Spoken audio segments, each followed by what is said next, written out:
In most of the battery tests that are now set up in psychology, the Rorschach test is included.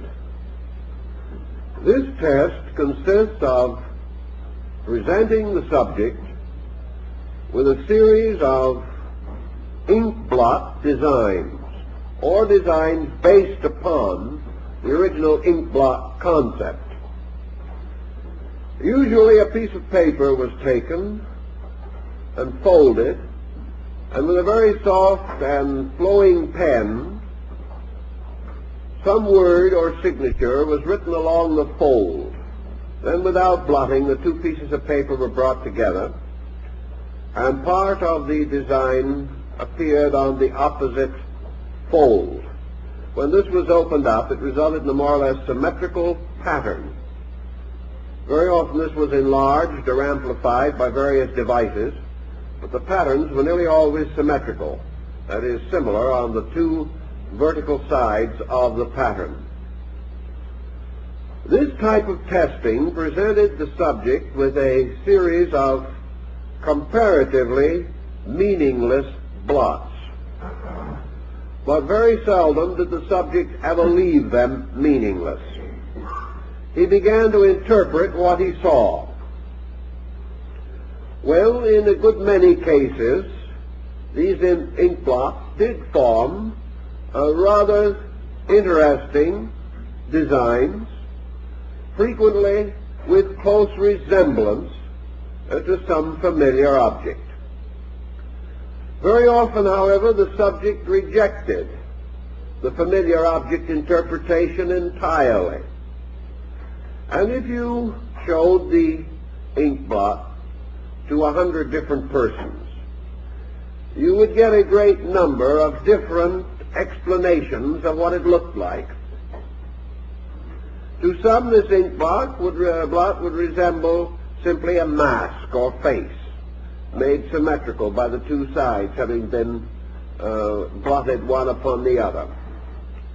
To another person, this blot took on a very strange, morbid meaning.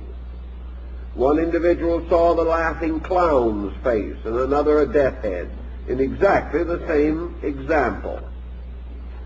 The point we want to make out of all of this is that unknown designs, patterns for which no fixed interpretation is given, are subject to interpretation by the person viewing them, examining them.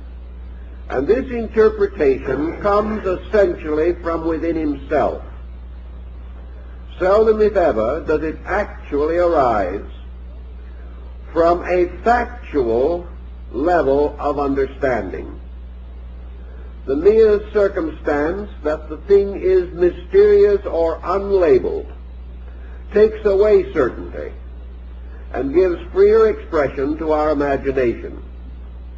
The person looking at the Rorschach ink blot is quite aware of these certainties or these circumstances. He is not likely to be greatly deceived. He knows he is being tested. And if he is entirely honest and wishes to cooperate, he will describe the figures or designs which are most apparent to him. Not long ago, an art exhibit was held in one of our communities of rather, I would say, not too good art. Those who came to see it were invited to make their selection of the best picture, write it on a slip of paper and deposit it in a box, the purpose being to get some concept of public taste, or perhaps to influence the final balloting for an award that was to be given.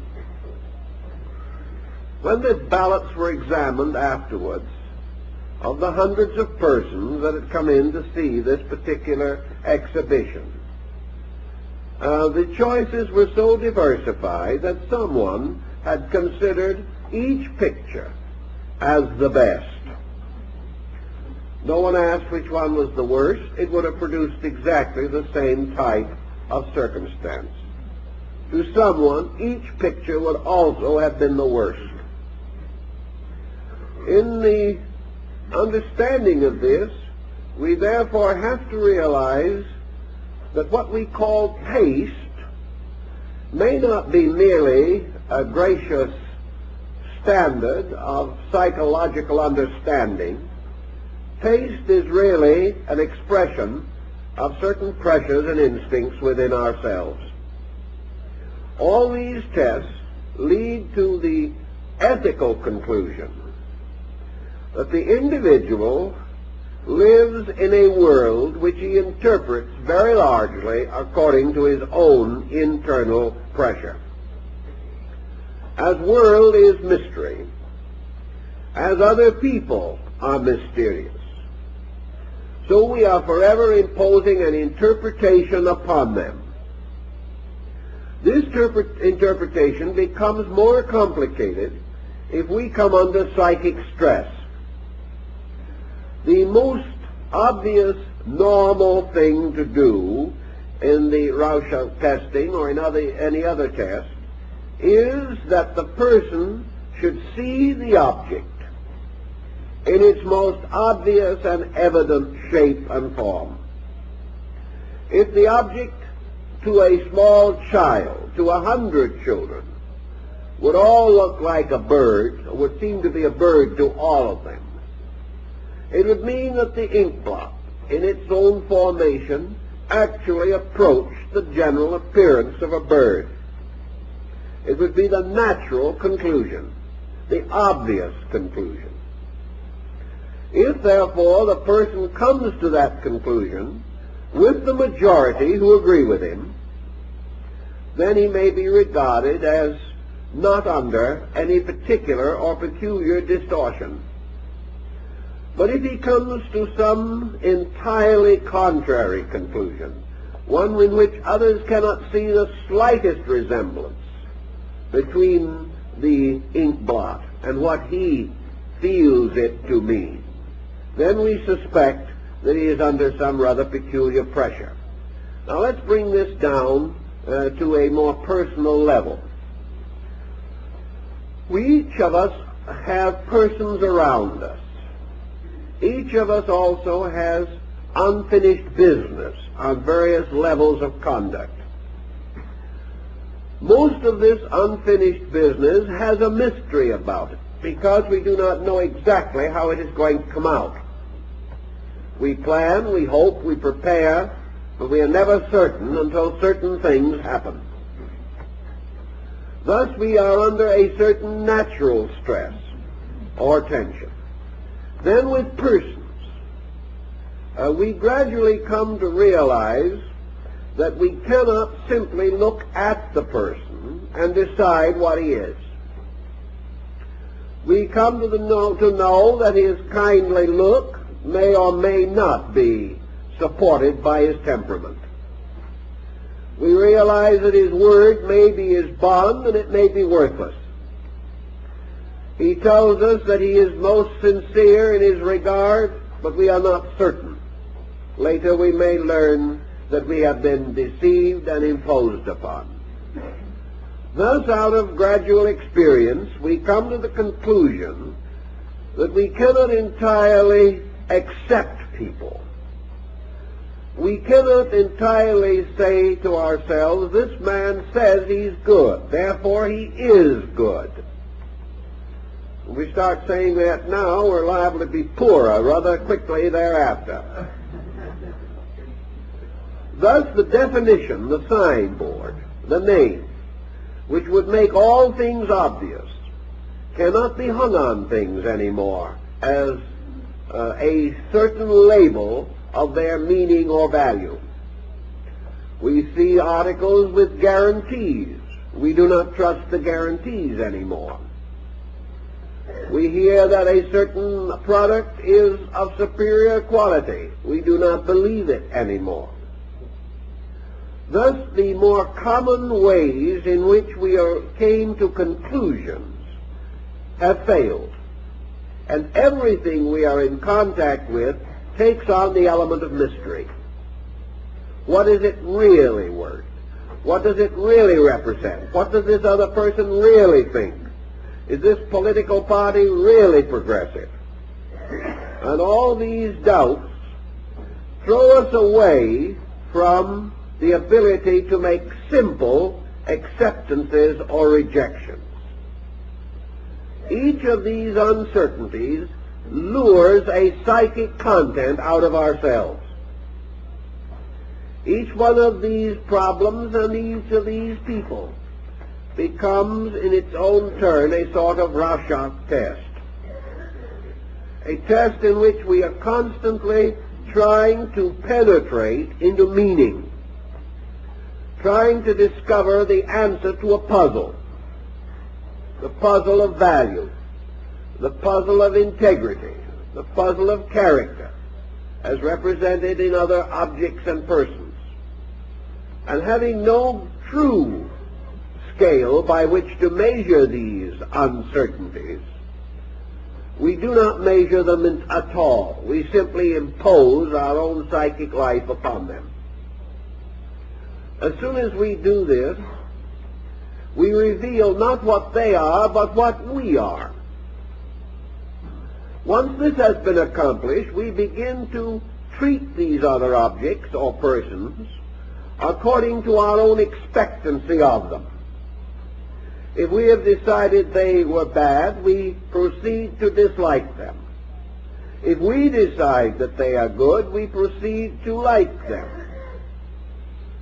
This in turn may lead to a series of deceits. We may discover the persons that we did not like were really admirable persons, whereas our selection of the persons we do like may be so weakened by our own psychology that we select the worst of all people and are very soon injured or disillusioned by their actions.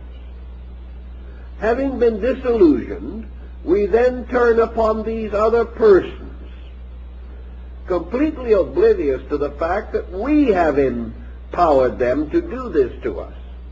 We are the ones that have invested these other persons with virtues which perhaps they never claimed, or with temperaments which they never possessed or imagined that they possessed. But if these expectations of our own do not work out, then they are to blame. We are miserable. The bottom is out of our moral and ethical universe. It consequently comes to our attention rather forcibly these days that this projection of ourselves, our internal content, upon exterior objects can be dangerous. It can lead us to a whole series of disasters and is perhaps merely another manifestation of the operation of the law of cause and effect in nature. The individual who has not organized his own life projects disorder upon everything around him, then must live under the disorder which he has projected. The moment we have decided what something is, we act accordingly and set up a new series of relationships. We give this thing, which we have defined and perhaps almost created, the right to have certain distinct reactions upon us. We are open to all of the reversals of emotion and thought which arise from a wrong estimation in the first place. This wrong estimation would not have been possible had we possessed the facts. But in very few problems do we possess the facts. What we call a fact is our own interpretation of the subject. The person reading one of his own designs into a Rorschach ink blot is perfectly certain that he has read into that its real meaning. The next person, coming to an entirely different conclusion, is quite certain that that is the real meaning. until the analyst in the end finally comes to conclude that for very